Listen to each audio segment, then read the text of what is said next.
Antony. Es el momento Antony. To Antony! Gość, który przez długi czas był dosłownie piłkarskim memem. Nieudane driblingi, dziwne zachowania oraz masa frustracji. To właśnie przez to media społecznościowe nie dawały mu spokoju. Manchester United wyłożył za niego 100 milionów euro, a on wyglądał jakby zupełnie nie wiedział, co robi na boisku. Był pogubiony, bez formy i bez pewności siebie. Ale potem przyszło wypożyczenie do hiszpańskiego Realu Betis i nagle wygląda jak zupełnie inny zawodnik. A więc co się zmieniło i co jest powodem takiego przebudzenia? W tym materiale postaram się odpowiedzieć na to pytanie. Ale zanim zaczniemy, zostaw suba z dzwoneczkiem i napisz w komentarzu, co ty sądzisz o Antonym. Zanim trafił do Manchesteru United, Antonym błyszczał jak się Amsterdam. Tam był dynamiczny, efektowny, a przy tym robił dobre liczby. Jego styl gry przyciągał uwagę największych klubów w Europie, zwłaszcza Czerwonych Diabłów pod wodzą Erika ten Haga, który przecież znał go doskonale jeszcze za czasów, gdy był jego trenerem. Zatem chciał on go sprowadzić za wszelką cenę do swojego nowego projektu na Old Trafford. United zapłaciło za niego ogromne pieniądze, bo około 100 milionów euro. Ale według większości osób, zarząd klubu zdecydowanie przepłacił za Brazylijczyka. Wobec tego oczekiwania były ogromne. A Antony miał być wielką gwiazdą, która z powrotem wzniesie United na szczyt europejskiego futbolu. Problem w tym, że Premier League to nie Eredivisie. Szybko okazało się, że to, co działało w Amsterdamie, w Anglii nie wystarcza. Antony coraz bardziej wyglądał jak piłkarz bez pomysłu. Był bezradny oraz przewidywalny, bez wpływu na grę zespołu. I wtedy pojawiło się pytanie, czy to naprawdę zawodnik na ten poziom? I choć na początku kibice jeszcze dawali mu czas, to z każdym kolejnym meczem coraz bardziej było widać, że coś tu nie gra. Antony wyglądał na gościa oderwanego od reszty zespołu, ale problemem nie była tylko jego tragiczna forma. Z czasem zaczęły pojawiać się głosy o napięciach wewnątrz zespołu. Mówiło się, że Antony nie do końca dogaduje się z częścią szatni oraz trenerem, że nie zawsze reaguje na krytykę i że niekoniecznie słucha uwag ze sztabu. Do tego doszły też problemy pozaboiskowe. W 2023 roku media ujawniły, że został oskarżony o przemoc przez swoją byłą partnerkę Gabrielę Sevelin. Kobieta wyznała, że przez rok związku piłkarz miał uszkodzić jej ciało, a także grozić. Przez to został zawieszony przez klub do czasu wyjaśnienia tej sprawy.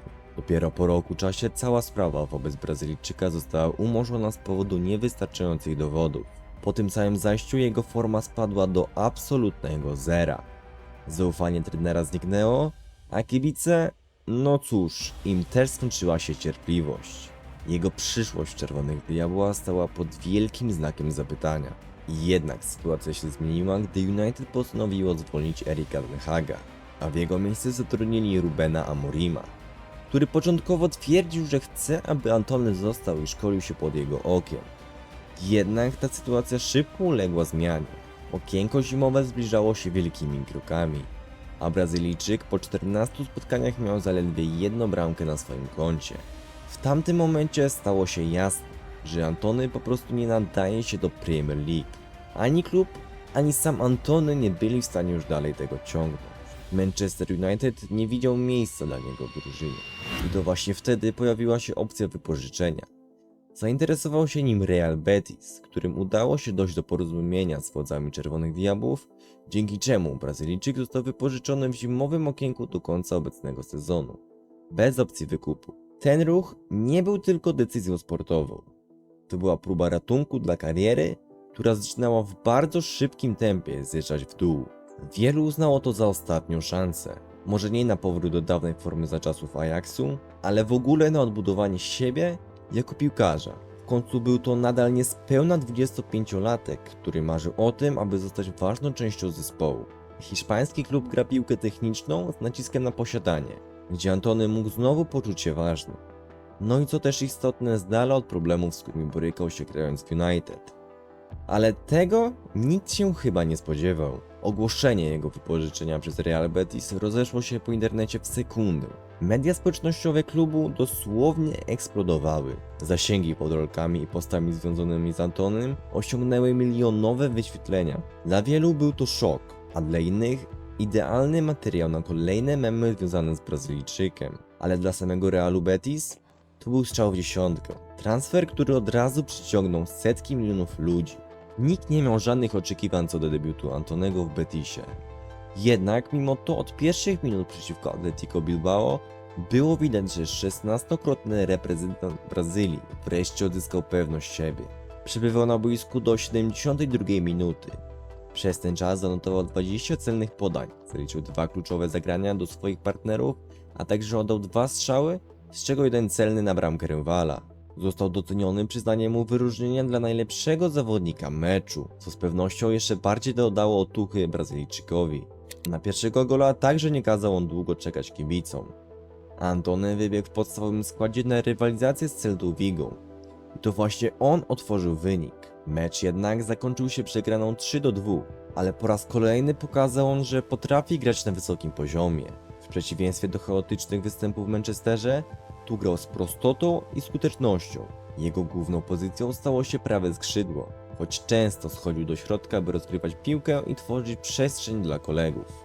Antony szybko stał się również kluczową postacią Betisu. Nie szukał efektownych driblingów dla samego efektu, jak to miało miejsce w United, tylko konkretnych rozwiązań, podań, szybkich akcji oraz pressingu. Jego zaangażowanie w defensywę i umiejętność szybkiego przejścia do kontrataku były ogromnym atutem zespołu. Stał się zawodnikiem, który łączył ofensywę z odpowiedzialnością, a to w Betisie doceniono bardziej niż w Manchesterze. W trakcie sezonu jego znaczenie rosło z każdym kolejnym meczem.